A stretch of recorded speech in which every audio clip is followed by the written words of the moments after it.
खबर दिन भर आप देख रहे हैं, आपके साथ मैं हूं पुनीत। खबरों की करेंगे शुरुआत। बिलासपुर से बड़ी खबर बता दें आपको, वंदे भारत एक्सप्रेस ट्रेन की समय सारिणी जारी कर दी गई है। 11 दिसंबर को प्रधानमंत्री इसे हरी झंडी दिखाने वाले हैं और 12 दिसंबर से यात्रियों के लिए ट्रेन उपलब्ध हो जाएगी। तो कल से ट्रेन के लिए टिकट की बुकिंग भी शुरू हो जानी है। रेलवे ने ट्रेन का नंबर जारी कर दिया है। ट्रेन का नंबर है 20825 और 20826, 20825, 20826। ये ट्रेन का नंबर जारी कर दिया गया है और बुकिंग भी कल से शुरू हो जाएगी 12 तारीख से। यात्रियों के लिए ये अच्छी खबर है कि यात्रियों के लिए सेवा शुरू हो जानी है। 11 तारीख को प्रधानमंत्री हरी झंडी इसको दिखाने वाले हैं और टाइम टेबल भी जारी कर दिया गया है।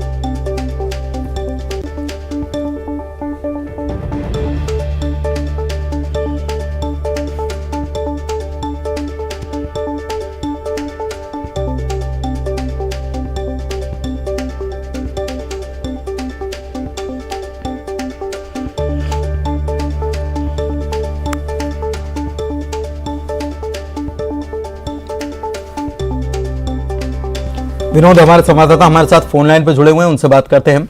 विनोद, सबसे पहले तो ये ट्रेन का इंतजार तो सबको था, लंबे समय से ट्रेन का इंतजार था। अब ट्रेन शुरू होने वाली है, 12 तारीख से यात्रियों के लिए शुरू भी हो जाएगी। 11 तारीख को प्रधानमंत्री हरी झंडी दिखाएंगे। टिकट की बुकिंग भी शुरू हो गई, गाड़ी का नंबर भी बता दिया गया है। अब आप ये बताइए कि ट्रेन का टाइम टेबल क्या है और यात्रियों के लिए सबसे जरूरी बात कि टिकट कितने का है। देखिए, टिकट के बारे में जो अभी बहुत ज्यादा अधिकृत घोषणा नहीं की गई, लेकिन लगभग 2500 के आसपास जो है नागपुर तक का किराया होगा। ऐसे अलग अलग कैटेगरी जो है तय की गई हैं, क्योंकि 214 सीट पुनीत जो है वो एक्सक्लूसिव क्लास की भी हैं, उसका भी अलग से फेयर है। तो अभी जो प्रारंभिक जो जानकारी दक्षिण पूर्व मध्य रेलवे ने जारी की है वो समय सारणी को लेकर के जारी की है, यानी 12 तारीख से लोग अब इस ट्रेन में यात्रा कर सकेंगे, क्योंकि बहुत ज्यादा उत्सुकता से लोग इंतजार कर रहे थे कि वो फर्स्ट राइड जो है इस ट्रेन के जरिए करें। और वो समय नजदीक आ रहा है कि सोमवार को आम यात्रियों के लिए ट्रेन जो है वो शुरू हो जाएगी और सोमवार से लोग इसमें नागपुर से बिलासपुर और बिलासपुर से नागपुर आना जाना शुरू कर सकेंगे। जहां तक आपने समय सारणी की बात की है, तो समय सारणी में अगर बताऊं तो ये ट्रेन बिलासपुर से 6:45 बजे के आसपास छूटेगी और इसके बाद 8 बजे के आसपास रायपुर पहुंचेगी और फिर 8:50 पर दुर्ग पहुंचेगी। 9, 9:15 के आसपास राजनांदगांव और 10:26 पर गोंदिया और 12:15 बजे नागपुर पहुंचने का इसका टाइम है। और इसी के साथ ये दूसरा फेरा लगाएगी नागपुर से बिलासपुर के लिए, जहां पर कि 2:15 बजे के आसपास वहां से नागपुर से रवाना होगी और शाम 7:30 बजे बिलासपुर पहुंचेगी। यानी एक दिन में ये 2 फेरे पूरे करेगी, बिलासपुर से नागपुर और नागपुर से बिलासपुर के लिए। जी पुनीत, बिल्कुल, बहुत शुक्रिया इस खबर पर जानकारी देने के लिए। लेकिन आप हमारे साथ बने रहिए, अगली खबर पर भी हम आपसे बात करने वाले हैं, क्योंकि ट्रेन से जुड़ी हुई ही खबर है। और बड़ी खबर यह है कि SECR की 4 ट्रेनें रद्द कर दी गई हैं और 8 अन्य ट्रेनें देरी से रवाना होने वाली हैं। 11 से 13 दिसंबर तक ये ट्रेनें प्रभावित रहने वाली हैं। द गोरा स्टेशन को चौथी लाइन से जोड़ने के लिए नॉन इंटर कनेक्टिविटी का काम होगा। विनोद हमारे साथ जुड़े हुए हैं। विनोद, ट्रेन की सौगात तो मिल गई, लेकिन ट्रेनों के कैंसिल होने का सिलसिला या देरी से चलने का सिलसिला ये जो है ये थम नहीं रहा है। फिर से खबर आई। बिल्कुल पुनीत, एक बार फिर से जो है साउथ ईस्टर्न रेलवे के द्वारा 4 ट्रेनों को रद्द करने की जो है जानकारी दी गई है और ये ट्रेनें 11 से 13 दिसंबर तक प्रभावित रहेंगी। दरअसल दगौरी जो स्टेशन है वहां पर चौथी लाइन के जोड़ने का काम, नॉन इंटर कनेक्टिविटी का काम किया जाना है और उसी वजह से इन 4 ट्रेनों को प्रभावित किया जा रहा है, जिसमें कि बिलासपुर से टिटलागढ़ और टिटलागढ़ से बिलासपुर चलने वाली पैसेंजर है, टाटानगर इतवारी पैसेंजर है और इसके अलावा गोंदिया से चलने वाली झारसुगड़ा मेमो पैसेंजर है। ये तमाम ट्रेनें जो है रद्द रहेंगी। जो 8 ट्रेनें जो कि अपने निर्धारित समय से करीब 4.5-5 घंटे की देरी से चलेंगी और इसके अलावा कुछ ट्रेनें ऐसी भी हैं जिन्हें कि करीब ये कहें कि 15 से 20 मिनट के विलंब से चलाया जाएगा और इसके पीछे वजह वही है कि दगोरा स्टेशन पर नॉन इंटरलॉकिंग का काम जो चल रहा है। विनोद, इसके साथ साथ क्या ये वंदे भारत ट्रेन को जो हरी झंडी दिखाना और उसको चलना है, शुरुआत इसकी होनी है दरअसल, क्या ये भी एक कारण हो सकता है क्या?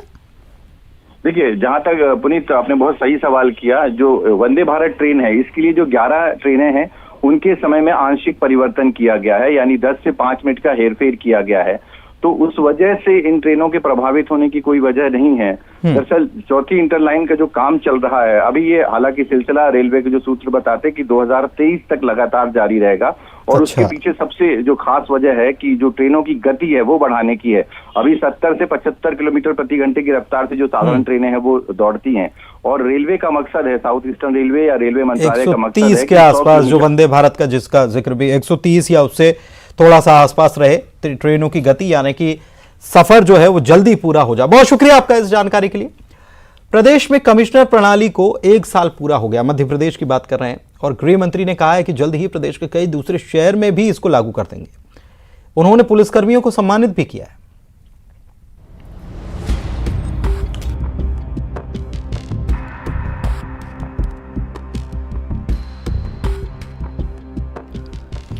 प्रदेश में पुलिस कमिश्नर सिस्टम को लागू हुए 1 साल पूरा हो गया।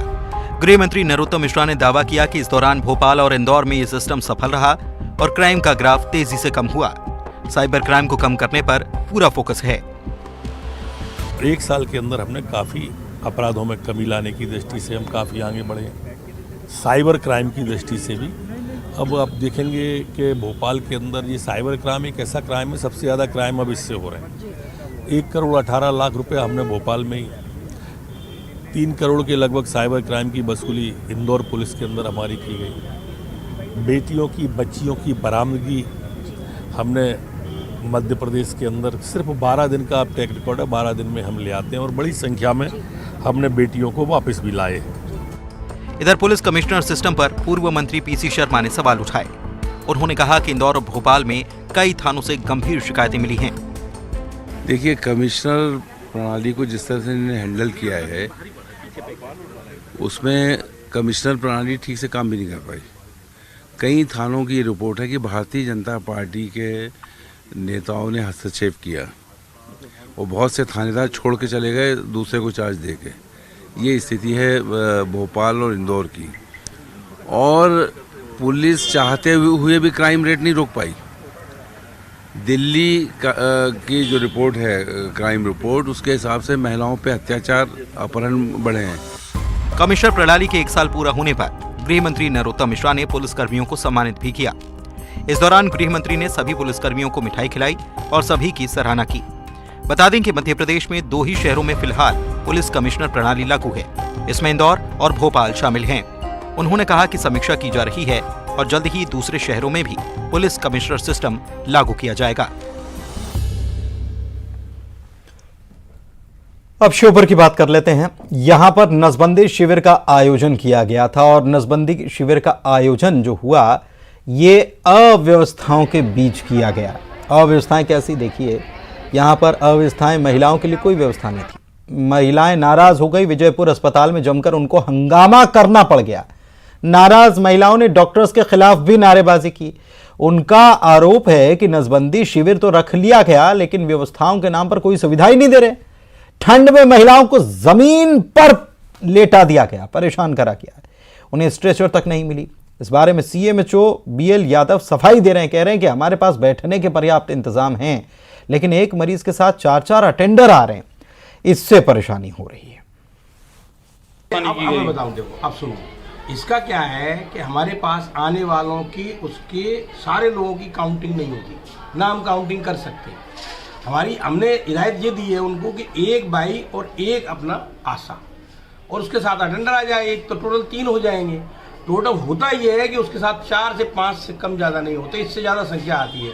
तो हम कम से कम एक कुछ ऐसा बिछा के रखें कि पैर ठंडे तो ना हो, सभी बैठ जाओ भाई, अटेंडर भी बैठ जाओ, आशा भी बैठ जाओ, ये एक व्यवस्था बनानी पड़ेगी। और नसबंदी के बाद में फिर बेड पे रहता है। नसबंदी के बाद महिला को स्ट्रेचर के बिना गोदी में ले जाते हुए नहीं, ये तो अंदर ओटी की स्थिति, ओटी में स्ट्रेचर नहीं चलेगा। ओटी से ओटी है कहानी है, बाहर तो हमारे जाने की जरूरत नहीं है, बाहर तो अलग हो जाएगा वो। ओटी से ओटी में तो वहीं के वहीं रूम है वो तो। सतना पुलिस जिस अपराधी को तलाश नहीं कर पा रही है, वो अपराधी बेखौफ होकर अपना बर्थडे सेलिब्रेट कर रहा है और उसके यार दोस्त हवाई फायर कर रहे हैं दनादन। मामला सतना जिले के सिटी कोतवाली थाना क्षेत्र का। अमर प्रकाश चौधरी पर हत्या समेत कई मामले दर्ज हैं। हाल ही में राजेंद्र नगर में चिकन खरीदने के विवाद में सेना के जवान पर उसने प्राण घातक का हमला कर दिया था, जिसका आरोप है। इसके बाद से वो फरार चल रहा है, लेकिन 7 दिसंबर को उसने अपना बर्थडे जन्मदिन बड़ी धूमधाम से मनाया। इस पार्टी में उमर खान पतेरी ने देसी कट्टे से हवाई फायर भी किया और इंस्टाग्राम पर अपलोड भी किया। वीडियो वायरल होने के बाद कोतवाली पुलिस हरकत में आई और आरोपियों की तलाश में जुटी। पकड़ा नहीं अभी। इंदौर में उस वक्त लोग दंग हो गए जब मानसिक रूप से विक्षिप्त युवक रेलवे स्टेशन के पास लगे होर्डिंग पर नग्न अवस्था में चढ़ गया और हंगामा करने लगा। सूचना मिलने पर फायर ब्रिगेड रेल पुलिस ने कड़ी मशक्कत के बाद उसे नीचे उतार दिया। इस दौरान काफी भीड़ लग गई।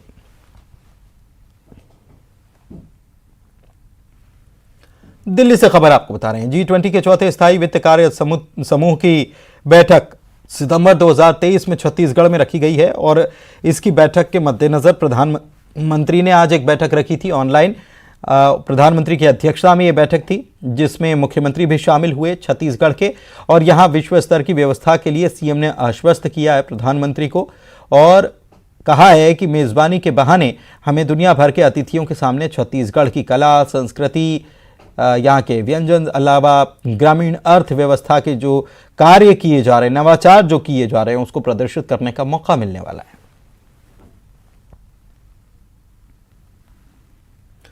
धमतरी के कुरूद की बात करते हैं। कृषि मंडी में खरीद बिक्री बंद होने से कामकाज ठप हो चुका है। दरअसल 1 दिसंबर से मंडी शुल्क की नई दरें लागू हैं। इसके मुताबिक धान ट्रेडर को 3% मंडी शुल्क और 2% किसान कल्याण शुल्क देना पड़ रहा है, जबकि बाकी ट्रेडर्स को छूट के बाद 1 या 2% ही शुल्क देना है। इसी का ट्रेडर्स विरोध कर रहे हैं। ट्रेडर्स ने यह भी बताया कि सभी ट्रेडर्स से एक जैसा शुल्क लिया जाना चाहिए कायदे से, जिससे कि प्रतिस्पर्धा होगी, किसानों को ज्यादा फायदा भी मिल पाएगा।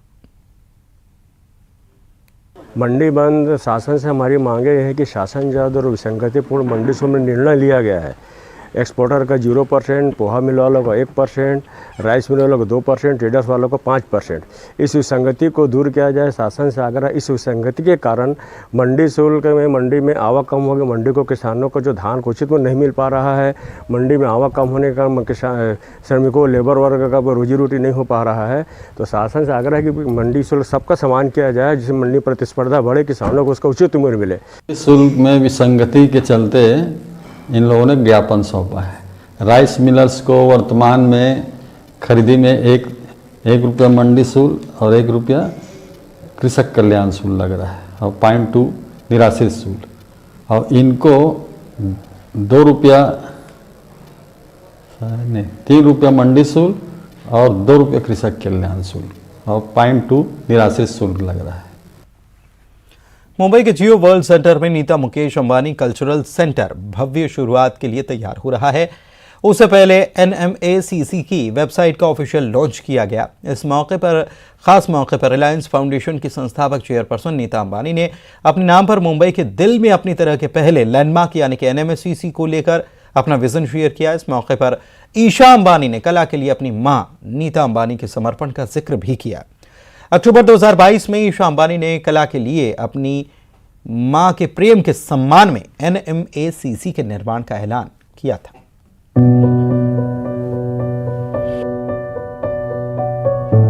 नमस्ते। ये मेरे लिए बहुत खुशी का दिन है जब मैं अपनी मम्मी के साथ आपसे बात कर रही हूँ। हमने मम्मी को अनेक रूपों में देखा है। एक बिजनेस वुमन, स्पोर्ट्स को बढ़ावा देने वाली एक लीडर, रिलायंस फाउंडेशन की चेयरपर्सन और बच्चों के लिए समर्पित एक टीचर। लेकिन इन सबसे पहले मम्मी एक भरतनाट्यम डांसर है। पिछले 50 सालों में हर रोज मम्मी ने भरतनाट्यम की साधना की है।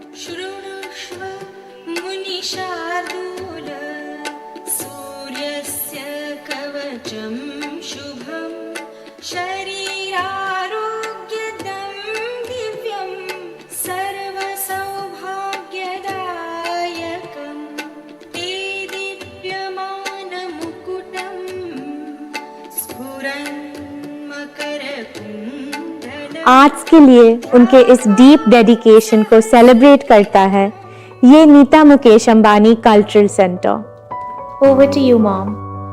धन्यवाद ईशा। नमस्कार।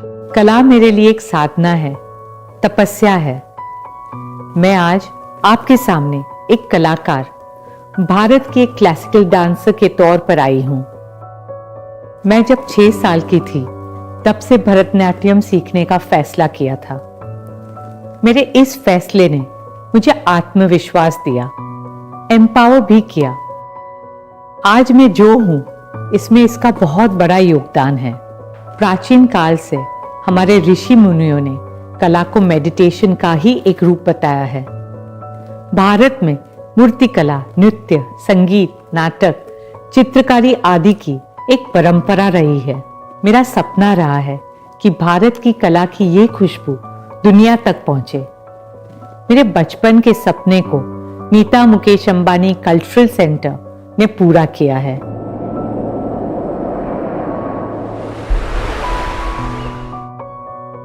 यहां आकर कलाकार अपनी कल्पना की उड़ान भर पाएंगे।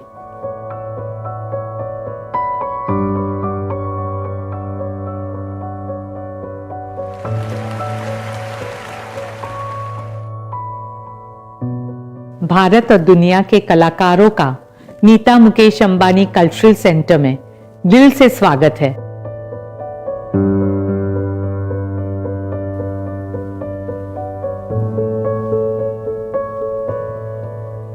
धन्यवाद।